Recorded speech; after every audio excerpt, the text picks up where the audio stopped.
songs except for Plead the Fifth, because she did it the other day too with my brother, because he was playing. She was like, I want to listen to Tata because all my little cousins call me Tata, like that's their name for me, and she's like, I want to listen to Tata, and he puts on, I think, Weekend or something, one of my songs, and she's like, I don't want to listen to that. And they're like, well, what do you want to listen to? The intersection of good drinks, good music, and good times. This is Hops and Spirits Bar Conversations. Back with another fun episode this week as we talk with Tyra Madison, up-and-coming country artist. Her latest single, Plead the Fifth, is out now. But before we get into the show, our 4-pack, we better crack open another one. This week's 4-pack is artists you might not know, but you should. We'll call it part 1, and these are some of my favorite folks out right now. First up is Steven Wilson Jr. Great lyrics, great song. His debut album, Son of Dad, comes out in September. Up next is a friend of the show, past a guest here on Bar Conversations, Matt Koziol. Just a great dude. He's bringing it right now. His latest single, Follow Me Home, is phenomenal. Another past guest on Bar Conversations, Jonathan Hutcherson. His songs just have a great tempo to them. There's like a good upbeat rhythm to them. Definitely worth a listen. And last but not least, these country rockers from Pittsburgh, stumbled upon them not long ago and have been consistent on my playlist lately, and that is Lakeview. And that's the 4-pack for this week. Remember, drink responsibly. Up next is our conversation with country artist Tyra Madison. Enjoy. Did you know Hops and Spirits is more than just this podcast? Check out hopspirits.com for our latest episode release, past episodes, interviews with interesting folks in the alcohol industry, and so much more. Just go to hopspirits.com. Feel free to wait until this podcast is done. Joining us here for our conversation, she's a country artist, songwriter. Her latest single, Plead the Fifth, is out now. Welcome in, Tyra Madison. Hi. It's just such a gentle hi. It kind of broke up a little bit when you were saying the first part. Well, that happens sometimes. But, since this is Bar Conversations, what's your go-to drink, or what are you drinking tonight? So, I have what my roommates already have in the fridge tonight because I didn't go buy anything. But my usual go-to, like, if I wasn't counting calories or anything, is like a Jack and Coke. Like, that's my go-to measure. I like it. I went with a little, since you're from Kentucky, I went with a blend of Kentucky and Tennessee. Yeah. I was going to say I also like bourbon as well. I'm a big bourbon girl. Well, you're from Kentucky. That's kind of in your DNA. Yes, of course. Now, yeah, that's true too. Now, I have a very tough question for your first one. How many times have you sung Let It Go? Oh my goodness. Actually, I was talking about it tonight, how I used to be an Elsa impersonator. I was literally talking about it just before this interview. And how many times? I probably did at least 300 or over kids' birthday parties and appearances as Elsa. So probably around 300 or more.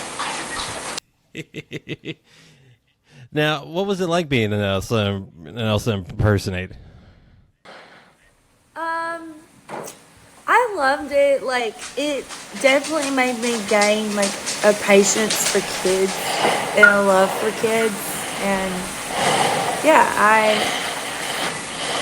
I mean, I wouldn't say it was stressful at all. It was just a new learning experience for me, I guess. Well, now you're performing all sorts of things. But I enjoyed that you were, when you were younger, singing Rocky Top. Yeah, Rocky Top? Rocky Top. Yeah, and that's funny. I was singing that because I'm the biggest UK fan, but I was singing Rocky Top growing up. So like every time, like I live in Tennessee. Don't get me wrong, love Tennessee, but I'm not a Vols fan. I'm a UK fan. Like that's my team in the SEC. And anytime that comes on, any game day or whatever, I know every single word. And it's so annoying to me because I know every single word to Rocky Top, but I don't like the song. I don't like hearing it. Now, why did you learn that song? So I grew up on bluegrass music, and I would go to this thing called Pickin' and Grinnin' with my papa. And yeah, I would get up there and sing Rocky Top and dance. I was young. I was probably 4 or 5. I grew up on it. Well, and you've pretty much been singing from an early age. 4. Mm-hmm. What was it about music that you just love so much? I think that, you know, my mom was an athlete, my brother was an athlete, and it took me finding what I truly loved and what I was truly passionate about. And like I said, I would go to a thing called Pickin' and Grinnin' with my papa. He played the harmonica. My uncle played the guitar, and I just grew up in a really musical family. And I found what I was passionate about through music. And I knew, like, from the, ripe age of, like, 4 or 5 that I wanted to perform. Whether it was dancing or musical theater or on a stage singing, it didn't matter. I just wanted to be in the spotlight, I guess you'd say. Well, and like you said, you been singing forever. I enjoyed the story about when you were on stage about age 7 and a swarm of bees decided to join you. The video is so funny. So I was, growing up, I would always play, I was from a really, really small town in Kentucky, and there wasn't many opportunities for me to perform. So any opportunity that I had, I would jump at. And that would be basically local festivals. And I was playing the Gingerbread Festival in my hometown, and my mom has this video. I guess it was around the times where they carried around the big, like, camcorders, like, and VHS, I guess, or something. And she has this video of me on stage. I'm singing. I'm very small. I'm probably like, I don't know, 5 or 6 or something. I guess you said 7, or maybe I was 7. I'm so small, and this bee kept swarming me, and I kept swatting it. But you best bet I kept singing. But it was, I'm not a fan of bees. Well, I don't feel like that would be great on stage. Look, I saw the other day Taylor Swift swallowed a bug. I was like, girl, I relate to that so much. Well, you grew up in Kentucky, and obviously playing things can happen. But you grew up in Pine Top, Kentucky. What impact did that have on you musically and personally? Musically, I would say, like I said, I grew up on bluegrass music. So I think at one point the bluegrass transitioned to country music in a way, because they're both very storytelling genre. And personally, I would say that I love being from a small town because the people are amazing. They're so kind. And you just have this built-in support system that I feel like a lot of people can't relate to. So, super blessed to be from a small town. Even though everyone knows your business, but they still support you. Sounds like a country song. No kidding. That's the thing about country. Like, there's so many songs to be written. Well, and I was going to say, who were your biggest influences growing up? I would say Carrie Underwood was a huge one for me. Like, I love how she performs. I love that she's a powerhouse. I like to think that I'm a powerhouse as well. And I would say Carrie Underwood for sure.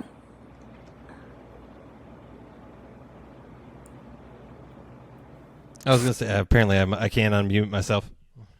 I was going to say, I don't hear what you're saying. Well, I think I'm having technical issues on my side, so I was trying to mute myself in between, so there's like not any feedback. It might be me because my Wi-Fi is awful, and I don't know why it's awful because I paid for the most expensive one, but somehow I end up with not good Wi-Fi.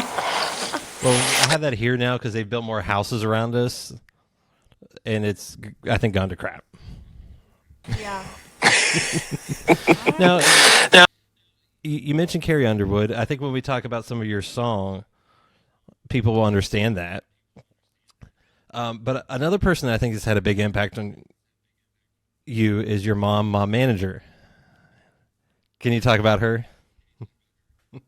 Yeah, my mom, I would say then a mom and daughter thing. So anytime she tries to be a guardian, I'm like, hey, listen up. We started as sisters. We're not doing that right now. Like, I don't know. We definitely fight like sisters. But obviously I love my mom and she is my biggest supporter. And I really don't know what I'd do without her. She styles me. If for people that don't know, she dresses me. Like anytime anyone, well, she didn't dress me today. I dressed myself. I've learned a little bit from her. She'll really appreciate hearing that. But, yeah, I learned a lot from her, from styling and fashion. And yeah. Well, it sounds like a pretty special relation. Yeah, it is. And, you know, like you said, you've been singing all your life. When did you realize this was something more and could be a career?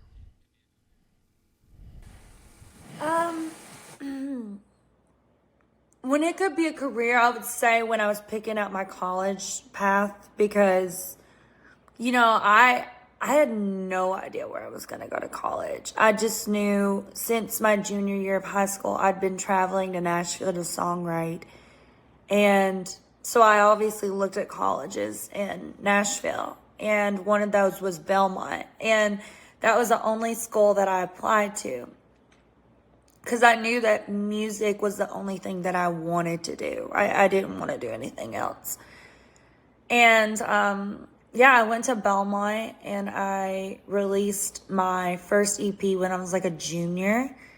And that was about the time that I realized, like, when I went to college, like, this is what I want to do. And then, you know, releasing my first project when I was a junior was like the start of it all.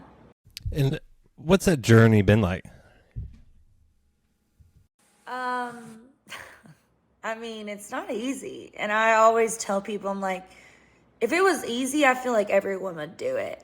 And, you know, it's not easy. And I describe it as like a roller coaster, up and down all the time. And, you know, I've had these milestones that I've hit, like, you know, Right Girl Wrong Time, but did really well on TikTok. And as an independent artist is really cool, as many streams as it's gotten without any label help. Like, that was really cool. And I just have to, like, remind myself to celebrate the milestones that hit, because in this career, it's like nothing is good enough. You're never satisfied. It's like, oh, well, I got 1 million streams last week. Let's get 2 million this week. It's a constant grind that never stops. So It's not for the faint of heart.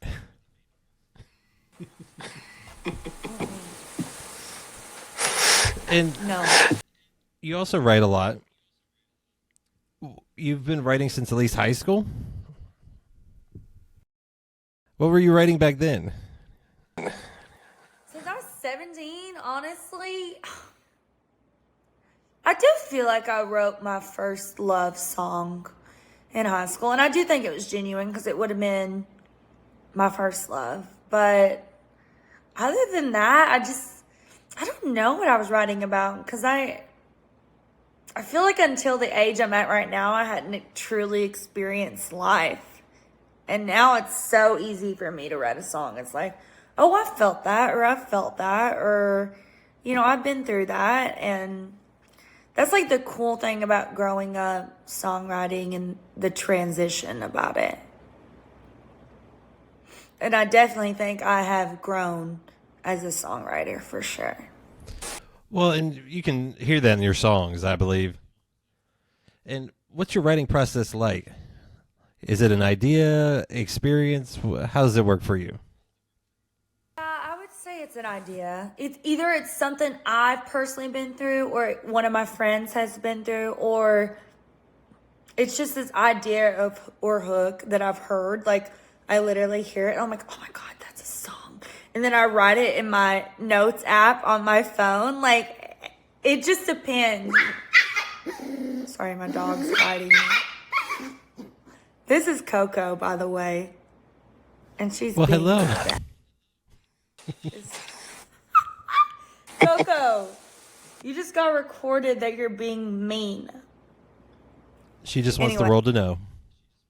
Oh my God. Yeah, no kidding. I'm putting her on the floor. She's in timeout. Anyways, but yeah. Yeah.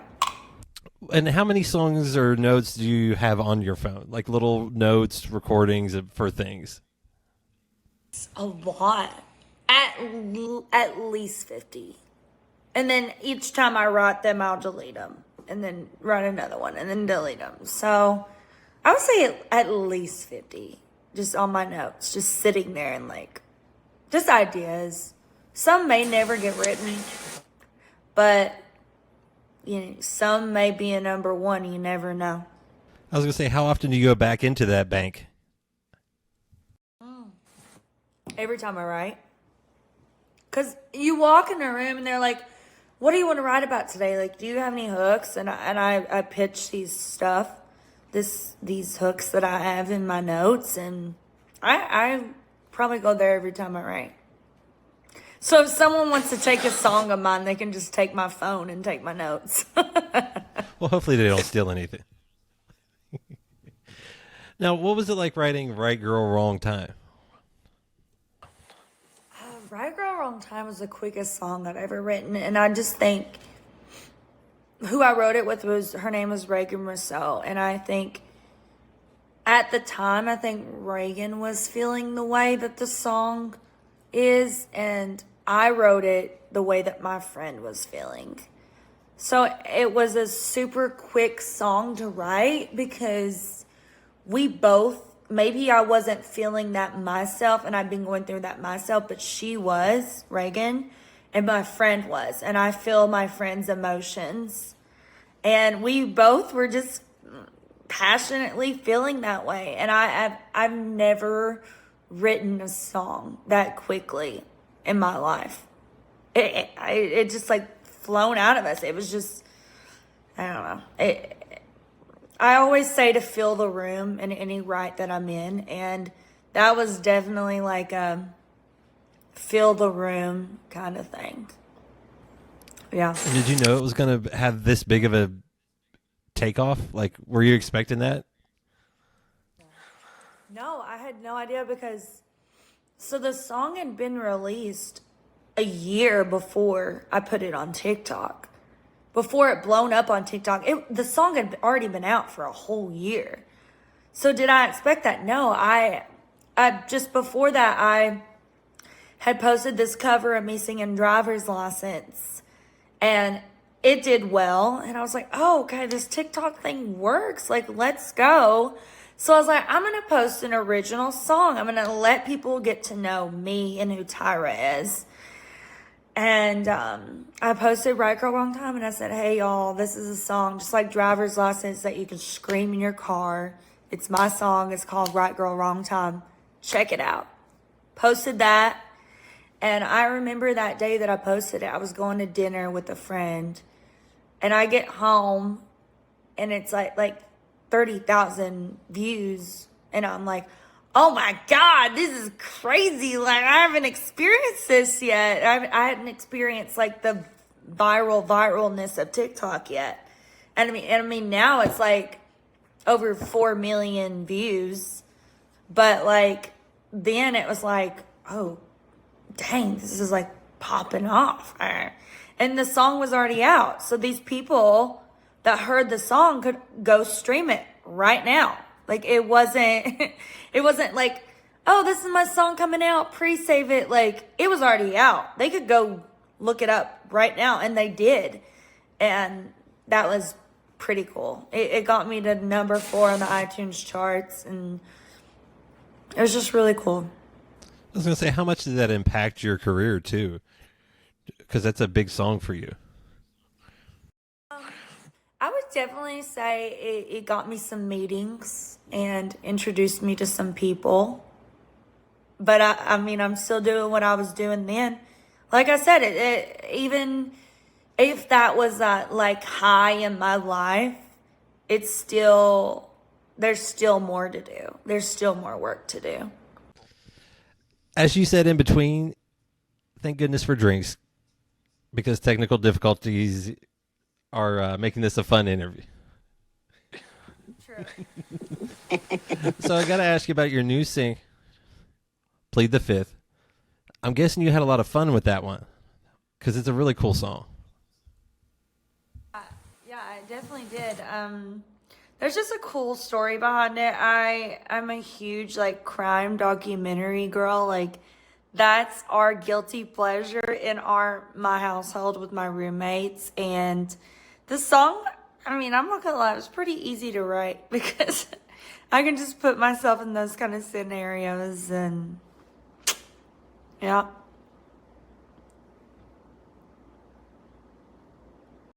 Now, what was it like when you said this is the song I want to record and release? I think before I record and release any song, I have to play it out. And I play a lot of writers' rounds around town.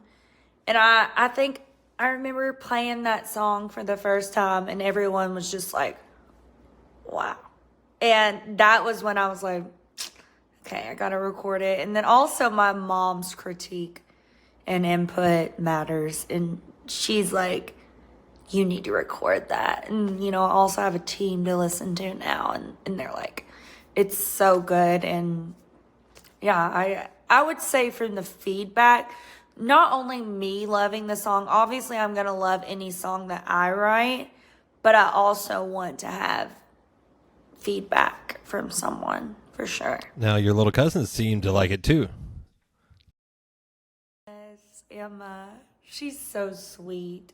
It's so funny. Like, literally, that wasn't even staged. Like, she will literally not listen to any of my other songs except for Plead the Fifth. Because she did it the other day too with my brother. Because he was playing, she was like, I want to listen to Tata, because all my little cousins call me Tata. Like, that's their name for me. And she's like, I want to listen to Tata. And he puts on, I think, Weekend or something, one of my songs. And she's like, I don't want to listen to that. And they're like, well, what do you want to listen to? And obviously she wanted to listen to Plead the Fifth. And he plays Plead the Fifth. And she's like, oh, I'm so happy. Yay. Like, it was like a switch in her. Yeah. She just likes the song. She likes it. It's amazing what kids will love. My daughter's favorite song right now is "Shoot Tequila" by Tiger Lily. Yes, I love Tiger Lily. I love those girls. Love them. I support them so much. Now, is there a song that you just love to perform, whether it's yours or someone else's? Probably Before He Cheats, Carrie Underwood. That's like my go-to. Like, that's my go-to karaoke song. I just think it's fun song. But lately I've liked Strawberry Wine was a fun one for me to perform, and I also really like Gunpowder and Lead. It's so like a badass song. Like, oh gosh, it's kind of along the lines of Plead the Fifth. It's like, it's kind of like that, and I think there's a aspect of empowering in that, oddly enough. Maybe not like murdering someone, but like maybe not physically taking back the power, but definitely emotionally. There's something to be said for those type of song. And you've, lately been able to get to open for some cool people, Priscilla Block, Maddie and Tay, Lone Star, and others. What's that been like? Super cool. I would say that's one of the coolest things that I've done lately, other than Right Girl, Wrong Time going viral. I don't take it for granted. There's so many talented people in this industry, and I'm just happy to be there, honestly. And what's your favorite part about being on stage?